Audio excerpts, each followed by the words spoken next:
Hello guys, मैं संदीप राय red academy से। आज मैं बात करूंगा आपसे इस टॉपिक पे कि टॉप 10 डिजिटल मार्केटिंग एडवर्टाइजिंग जो टिप्स होते हैं वो आप एडवर्टाइजिंग किस तरह से कर सकते हैं 10 तरीके से, जो बहुत ही आपके लिए नीडफुल हो सकता है। क्योंकि एडवर्टाइजिंग करने के लिए जो चीज़ें हमें ज़रूरी होती हैं वो नॉलेज हमें एग्जैक्टली वहाँ पे नहीं होती कि हमें एग्जैक्टली करना क्या क्या होता है। तो डिजिटल मार्केटिंग में जब हम एडवर्टाइजिंग एड्स लगाते हैं तो हमें किन किन चीज़ों पे ध्यान देना चाहिए। तो उसमें से कुछ 10 चीज़ें हैं, 10 चीज़ें हैं जो मैं आपको यहाँ पे शेयर करने वाला हूँ आपसे। ठीक है, अपने वेबसाइट पे कि भाई जो 10 चीज़ें हैं उन पे कैसे ध्यान दे सकते हैं। ठीक है, तो यहाँ पे आप देख रहे हैं top 10 advertising tips for your marketing strategy. ठीक है, इसमें हम थोड़ा सा अगर नीचे आते हैं और देखेंगे कि पहला हमारा जो है क्रिएटिव एलिमेंट्स, यानी कि आप क्रिएटिव एलिमेंट्स पे इतना ध्यान देंगे कि जो भी हम एलिमेंट्स बना रहे हैं, चाहे वो पोस्ट हो, चाहे वो ग्राफिक्स हो, चाहे वो वीडियोस हो, चाहे वो कंटेंट हो, आप क्रिएटिव एलिमेंट्स ही यूज़ करेंगे अपने एड्स में, ताकि जो आपकी ऑडियंस है वो अट्रैक्ट हो सके। Got it.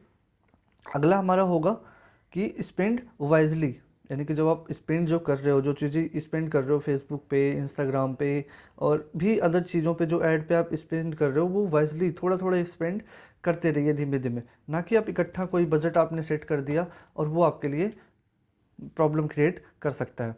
ठीक है, तीसरा हमारा है कि डू योर रिसर्च, यानी कि आपकी जो रिसर्च होती है कि आप किस सर्विस के लिए कहाँ पे प्रोडक्ट बेचना चाहते हैं, कहाँ पे सर्विस देनी चाहिए, कहाँ पे नहीं देनी चाहिए। अगर ये सर्विस दे रहे हैं तो उससे हमारी क्या प्रॉब्लम हो सकती है, क्या क्या नेगेटिव इफेक्ट पड़ेंगे, क्या पॉजिटिव इफेक्ट आएंगे। ये सारी रिसर्च, जो कीवर्ड्स हैं, कंटेंट हैं, इमेजेस हैं, ठीक है, ऐड कितना लगाना है, किस लोकेशन पे लगाना है, किस एज पे लगाना है, क्या क्या हैशटैग यूज़ करना है, ये सारे जो रिसर्च हैं वो सारे रिसर्च आप करके रखेंगे। देन आप शायद रिज़ल्ट गेट कर सकें कि हाँ भाई ये रिज़ल्ट अब आ रहा है। ये भी अचानक से रिज़ल्ट आएगा, ना कि इकट्ठा जैसे आपने रिसर्च किया, सब कुछ किया, रिज़ल्ट आ गया।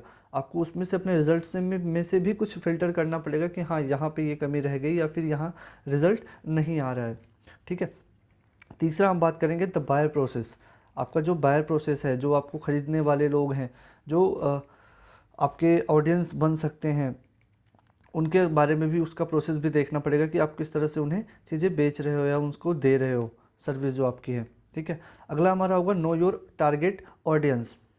आपके जो टारगेट ऑडियंस है उसके बारे में जानो कि उसकी नीड क्या है आपके सर्विस को लेके, आपके प्रोडक्ट को लेके। ठीक है, तो वो जानना आपके लिए बहुत ज़रूरी होता है यहाँ पे ऑडियंस के बारे में, क्योंकि यही है जो आपके आपके बिजनेस को आगे बढ़ा सकते हैं। ठीक है, तो ऑडियंस को समझना यहाँ पे बहुत ज़रूरी हो जाता है। ठीक है, तो नो योर टारगेट ऑडियंस। ठीक है, अब अगला हम बात करेंगे connect social media matrix with ROI. आपके जो सोशल मीडिया से जब आप कनेक्ट हो रहे हो, बहुत अच्छे से एफर्ट कर रहे हो उस पर, ठीक है, बहुत अच्छा बेस्ट दे रहे हो, तो उसका जो आरओआई है ना, रिटर्न ऑन ऑफ इन्वेस्टमेंट, उस पर भी आपको ध्यान देना पड़ेगा कि उस चीज़ों पे भी आप कैसे कनेक्ट कर सकते हो। तो उन्हीं चीज़ों के साथ आप कनेक्ट करो जहाँ से आपको आरओआई आ सकते, चाहे वो आपके फॉलोअर्स में हो, चाहे आपके वो इंगेजिंग में हो, चाहे वो आपके रीच में हो, चाहे आपके सेल में हो। ठीक है, सातवां आपका है leverage Facebook. According to the study from e marketing 80% small and medium size businessman have not used ad for Facebook. आप देखो यहाँ पे 80% स्मॉल बिजनेसमैन जो है वो ऐड यूज़ नहीं करते हैं फेसबुक पे, क्योंकि उन्हें ज़रूरत ही नहीं है, उन्हें पता ही नहीं है कि हाँ ऐड से भी कुछ मार्केटिंग हो सकती है। अगर उन्हें पता नहीं है तो फिर वो तो मार्केटिंग नहीं कर पाएंगे। क्लियर। तो Facebook has allowed you to take word of mouth to a can sway even the most consumer. ठीक है, ये चीज़ें ध्यान यहाँ पे देना पड़ेगा कि लेवरेज फेसबुक पे हम कैसे ध्यान दे सकते हैं। ठीक है, वहाँ भी आपको काफ़ी ध्यान देना है।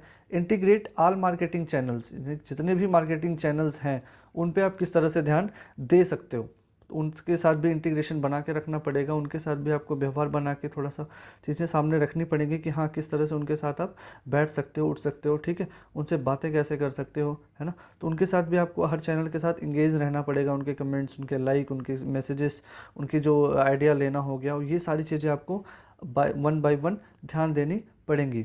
ठीक है, अगला हमारा है GEO फैंसिंग। ठीक है, इसमें क्या है, B2C स्पेस आता है, जैसे बिजनेस टू कस्टमर।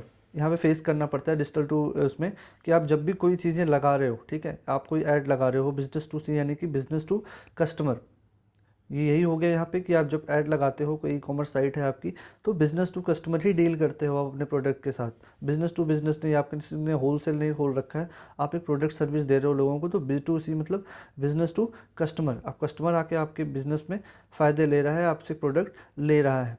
तो इनसे भी आपको थोड़ा इस पे ध्यान देना पड़ेगा, इस क्रिएटिविटी में। Optimise product listing ads, main चीज़ है कि ऑप्टिमाइज प्रोडक्ट लिस्टिंग एड्स, जब आप प्रोडक्ट लगा रहे हो, उसकी लिस्टिंग कर रहे हो, चाहे वो अमेज़ोन, फ्लिपकार्ट हो, वेबसाइट हो, है ना, चाहे वो फेसबुक पे आप लिस्ट कर रहे हो, आजकल व्हाट्सएप पे भी आप कल देख रहे हो कि व्हाट्सएप पे भी कैटलॉग आ गया, आप वहाँ भी अपना प्रोडक्ट जो है सेल कर सकते हो। तो वहाँ पे प्रोडक्ट लिस्टिंग ऐड लगाने के लिए ऑप्टिमाइज़ करना पड़ेगा कि अगर मैं यहाँ पे ऐड लगा रहा हूँ तो यहाँ से हमें क्या रिवेन्यू या फिर क्या इफेक्ट या फिर क्या रिजल्ट आ सकता है, ठीक है। तो उसको भी आपको ऑप्टिमाइज़ करना पड़ेगा।